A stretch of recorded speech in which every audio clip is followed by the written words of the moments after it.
Hello students, welcome to this lecture. In this lecture we will discuss about the two-port network of a transistor. Transistor में बच्चों हमने already पढ़ रखा है कि हमारे पास 3 टर्मिनल्स होते हैं। उनमें से अगर हम एक टर्मिनल को कॉमन कर दें with the input and output तो वो नेटवर्क को हम क्या बोलते हैं, that is called as two port network. ठीक है, तो हमने यहाँ पे क्या किया, हम यहाँ पे एक टू पोर्ट नेटवर्क बनाते हैं।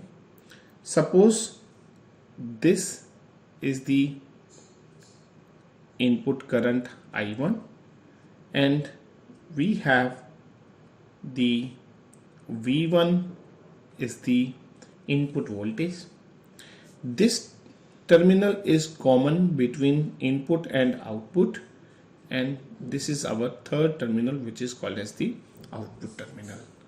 Let I2 is the current in the output terminal and let V2 is the voltage across the output terminals. Clear? तो हमारे पास बच्चों यहाँ पे 4 पैरामीटर्स बन गए, I1, V1, I2, V2. I1, V1 क्या है हमारा?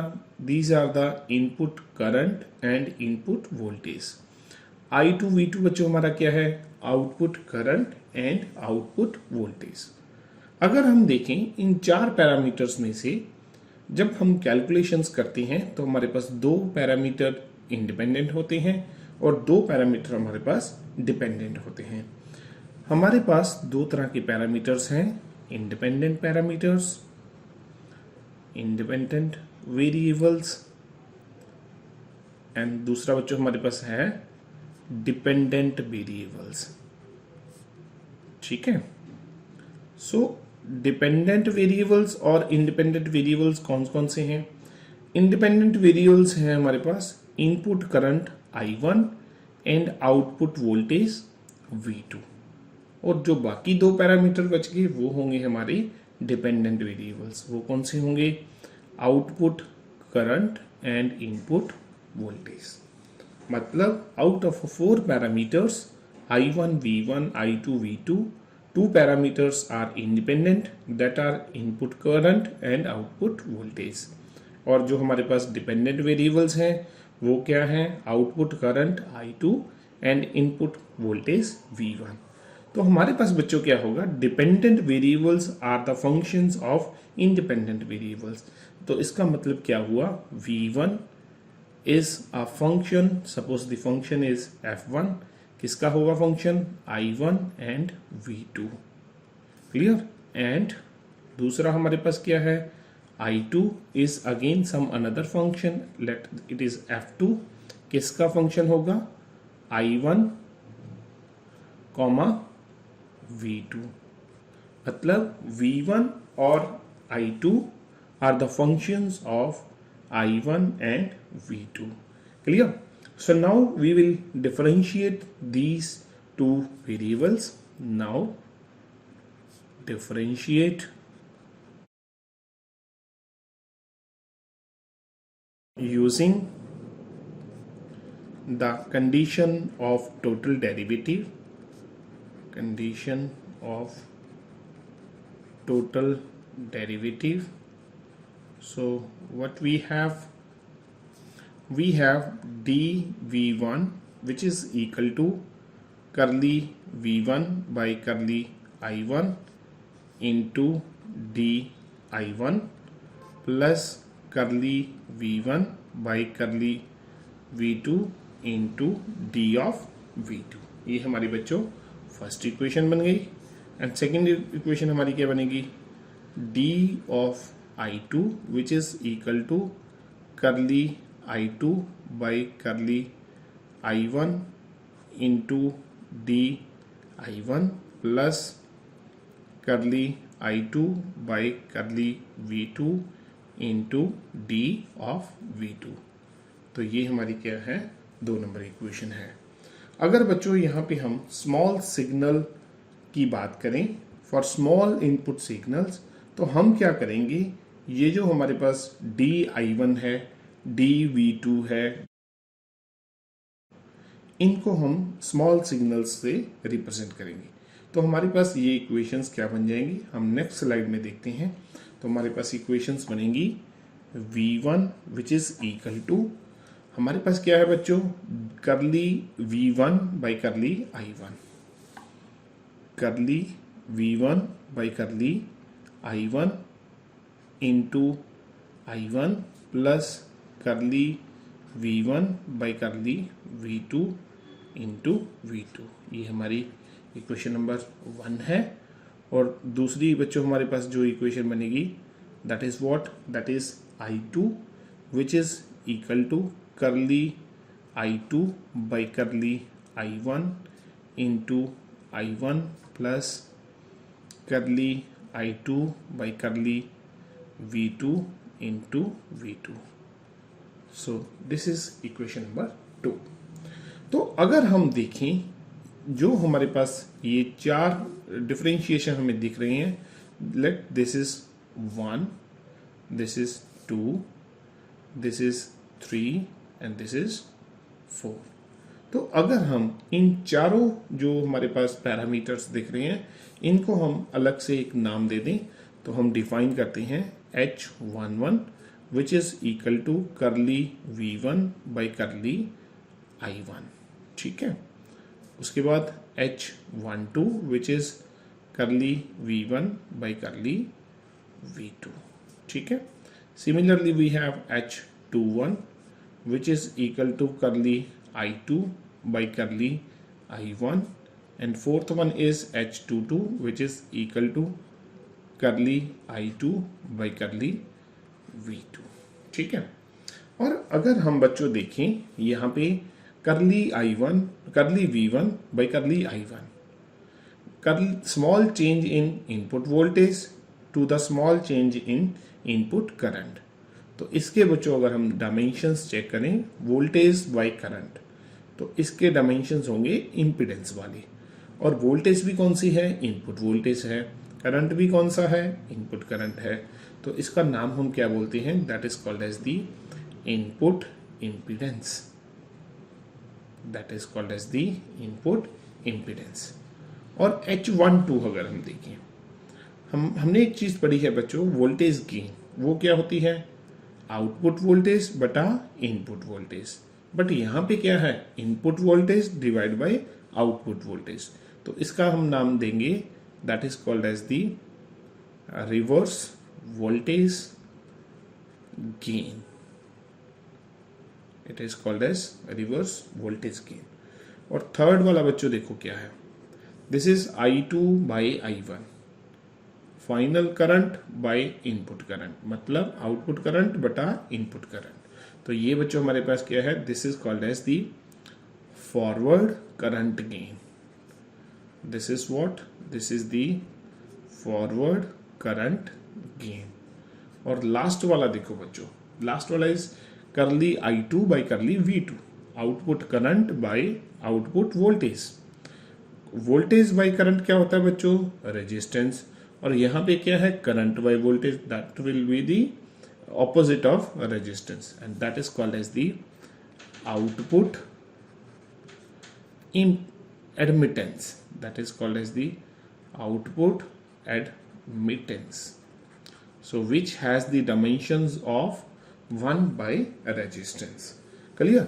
और अगर मैं H11 को बच्चों बोलूं तो इसको रिप्रेजेंट किया जाता है HI से, that represents the input impedance। और रिवर्स वोल्टेज गेन को रिप्रेजेंट करते हैं बच्चों HR से, ठीक है। और फॉरवर्ड करंट गेन को रिप्रेजेंट करते हैं HF से, और इसको रिप्रेजेंट करते हैं HO से। तो इस तरह बच्चों हमारे पास 4 पैरामीटर्स बन गए, and these 4 parameters are called as the hybrid parameters, clear. और अगर हमने जो H11 की वैल्यू निकालनी है तो हमारे पास H11 की वैल्यू बच्चों आएगी कहाँ से, H11 की वैल्यू निकलेगी फ्रॉम द इक्वेशन नंबर 1। तो अब हम देखेंगे H11 की वैल्यू कितनी होती है और वो कैसे रिप्रेजेंट करते हैं। H11 which is equal to HI which is the input impedance, and उसको बच्चों लिखते कैसे हैं, दैट इज रिटन एज करली V1 बाई करली I1। और जब हमने ये वाली कैलकुलेशन करनी है तो हम सेकंड पार्ट को इग्नोर कर देंगे, मतलब हमारा V2 क्या होना चाहिए, तो इस टाइम जो हमारा V2 है बच्चों वो क्या होना चाहिए, V2 इज कांस्टेंट। और या फिर बच्चों हम इसको कैसे लिख सकते हैं, that is simply equal to V1 by I1। और ये कब होगा, जब हमारा V2 की वैल्यू क्या होगी, 0 होगी। ठीक है, तो ये हमारे पास बच्चों क्या है, this is the formulation for H11। Similarly अगर हमने फाइंड आउट करना है H12 हमारा क्या है, that is the HR which is equal to करली V1 बाई करली V2। और इसके टाइम हम क्या करेंगे, I1 हमारा क्या हो जाएगा, कांस्टेंट हो जाएगा। और I1 अगर हमारा कांस्टेंट हो जाएगा बच्चों, तो हम दूसरी तरह से अगर इसकी फॉर्मूलेशन लिखना चाहें वो क्या बनेगी, that will be equal to V1 by V2।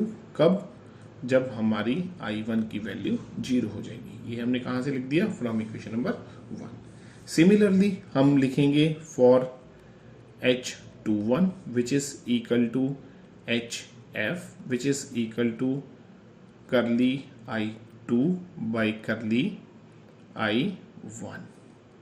Clear. और ये कब होगा, जब V2 हमारा क्या होगा बच्चों, कांस्टेंट होगा। या फिर इसको हम लिख सकते हैं I2 by I1। कब, जब V2 हमारा 0 होगा। Similarly H22 which is the HO which is equal to, ये हमारा क्या होगा बच्चों, this is equal to curly I2 by करली V2। और इसके लिए हम क्या करेंगे, I1 हमारा कांस्टेंट होगा।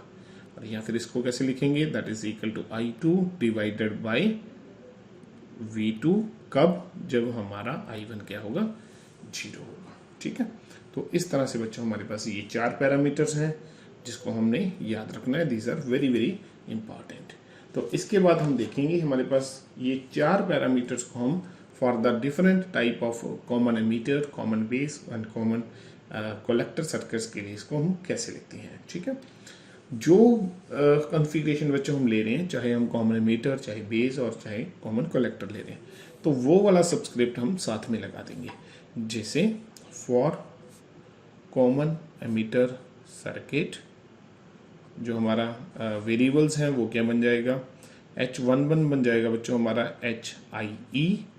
H12 हमारा बन जाएगा, that will be equal to HRE। H21 हमारा क्या बन जाएगा, that is equal to HFE। And H22 हमारा क्या बन जाएगा, दैट इज HOE। अगर हम लिखें for common base circuit, common base circuit के लिए हम बच्चों क्या करेंगे, सबस्क्रिप्ट साथ में स्मॉल b लगा देंगे। तो उसमें हमारे पास H11 क्या होगा, that will be equal to HIB।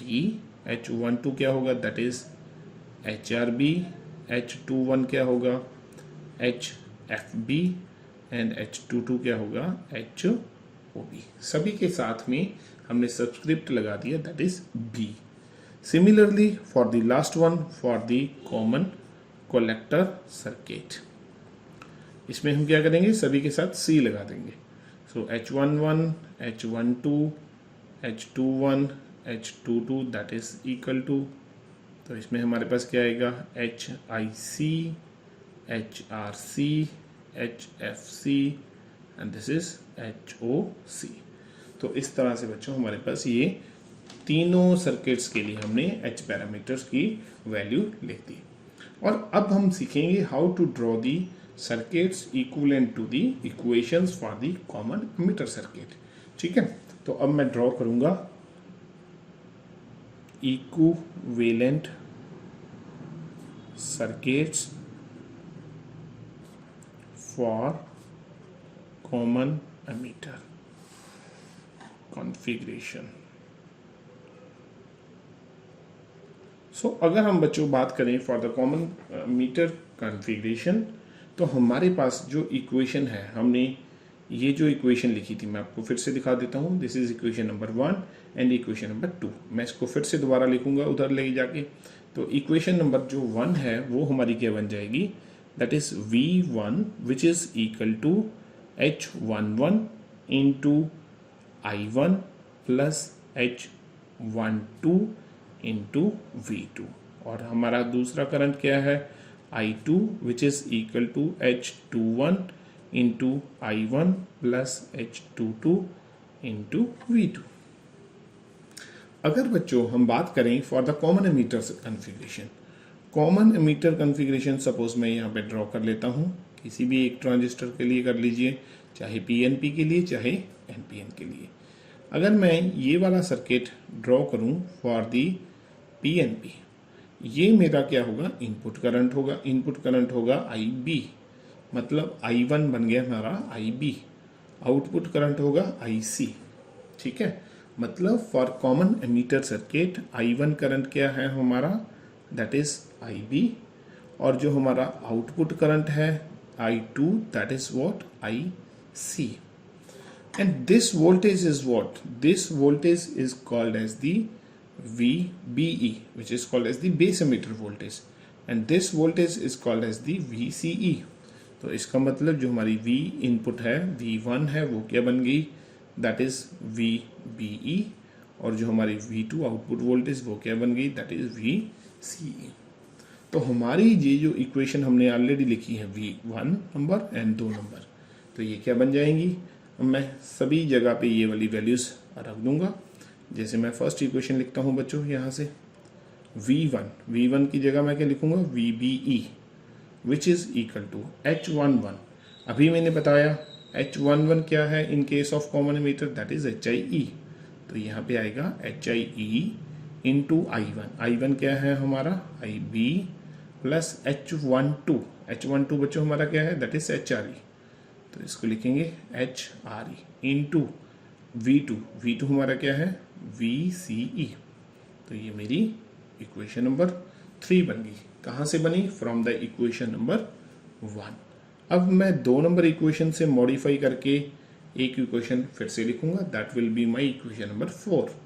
I2 हमारा क्या है बच्चों, that is IC which is equal to H21।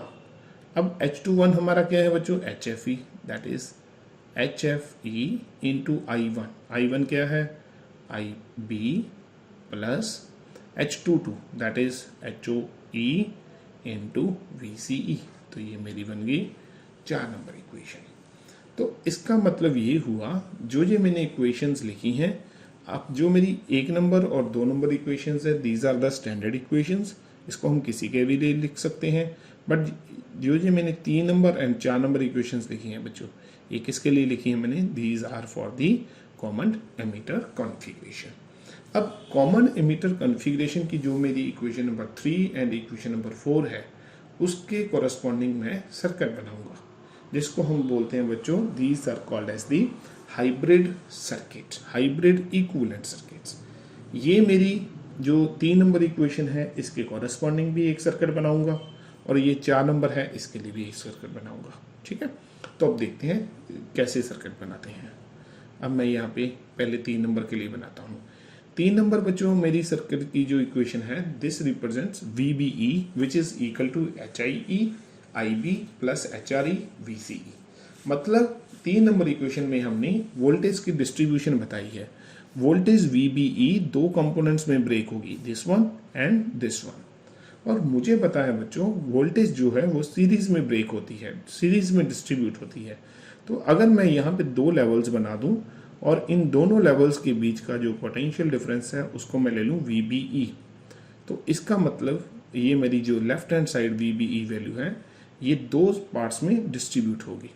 और मैं अगर यहाँ पे एक रेजिस्टेंस ले लूँ जिसकी मात्रा है HIE, अगर उसमें से करंट IB पास करवा दूँ, तो मेरे पास पोटेंशियल ड्रॉप कितना हो जाएगा, HIE इंटू IB। तो मेरी एक वोल्टेज तो आ गई। दूसरी वोल्टेज मैं कैसे लूंगा बच्चों, यहाँ पे मैं एक वोल्टेज सोर्स बनाऊंगा। So this is the voltage source whose value is HRE VCE। तो इस तरह से बच्चों, suppose this is point A, this is point B, और A और B के बीच में जो हमारी वोल्टेज थी VBE, उसको हमने डिस्ट्रीब्यूट कर दिया 2 कंपोनेंट्स में। एक कंपोनेंट बन गया HIE IB, और बच्चों दूसरा कंपोनेंट बन गया HREVC। तो इस तरह से बच्चों ये जो सर्किट है ये किसका इक्विवेलेंट सर्किट है? This circuit is equivalent to equation number 3 and this circuit is called as hybrid input equivalent circuit. Equivalent circuit, ठीक है जी। सिमिलरली स्टूडेंट्स हम ड्रॉ करेंगे circuit for the equation number 4। Equation number 4 में हमने क्या दिखाया है? Distribution of the current. These are the first component, this is the second component. और करंट बच्चों हमें पता है that distributes in the parallel connection. तो अगर हम यहां से एक करंट चला लें दैट इज IC, तो ये दो पार्ट्स में डिस्ट्रीब्यूट हो रहा है। एक कंपोनेंट है HFE IB, तो मैं यहाँ पे पैरेलल कनेक्शन बना लेता हूँ। ये मेरे पास एक करंट सोर्स बन गया, ठीक है, जिसकी मात्रा कितनी है बच्चों? HFE into IB। और साथ में पैरेलल हम एक रेजिस्टेंस लगा लेते हैं दिस वन, जिसकी वैल्यू कितनी है? HO 1/HOE, क्योंकि HOE के जो डायमेंशंस है वो कौन से हैं? 1 रेजिस्टेंस वाले। तो फिर हमने यहाँ पे एक रेजिस्टेंस बना ली जिसकी जो वैल्यू कितनी होगी? 1/HOE। और अगर मैं इस रेजिस्टेंस को कितनी वोल्टेज दे दूं? VCE, तो इसमें करंट कितना होगा? इतना करंट होगा, HOE VCE। तो this is called as the equivalent circuit. किसके इक्विवेलेंट आ गया बेटा ये सर्किट?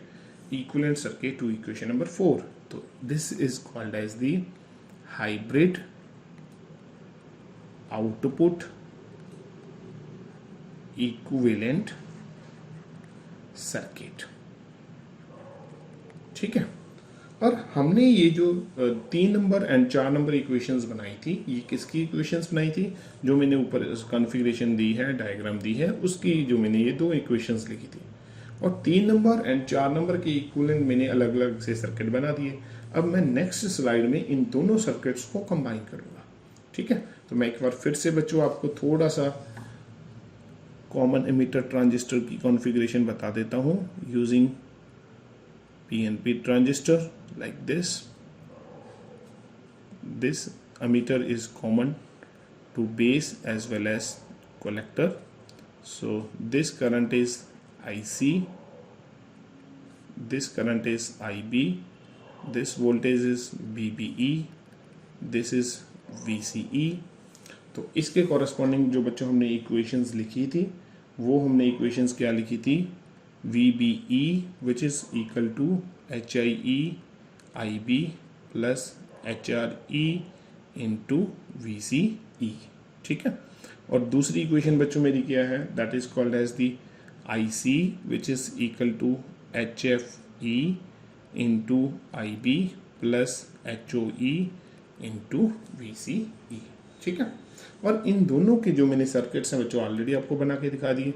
अब मैं जस्ट दोनों सर्किट्स को ज्वाइन करूंगा और वो मेरा H पैरामीटर इक्विवेलेंट सर्किट होगा। पहले मैं लेफ्ट साइड का सर्किट बनाता हूं। So this is my equivalent circuit to equation number 4। So ये मैंने बना दिया। This is what, these are the input terminals, this is the resistance HIE, current passing through it is IB, this is HRE VCE, clear, and the potential here is VBE. This emitter terminal is common to output as well. So यहाँ पे हमारे पास क्या है? एक current source है और हमने इसके पैरेलल एक रेजिस्टेंस लगा दी जिसकी मात्रा कितनी है बच्चों? 1/HOE, ठीक है। And this supply is how much? This voltage is VCE, the current supplied is IC, and ये किस में डिस्ट्रीब्यूट होगा? HFE into IB। तो ये हमारे पास नेट जो सर्किट बन गया, दिस इज कॉल्ड एज बच्चों complete hybrid equivalent circuit. So this is very important, तो इसको बच्चों आप ध्यान से पढ़ लेना। और एक हमारा नेक्स्ट आर्टिकल है उसमें हम डिस्कस करेंगे common emitter amplifier in terms of H parameters. So आज के लिए बच्चों इतना ही है। Thank you.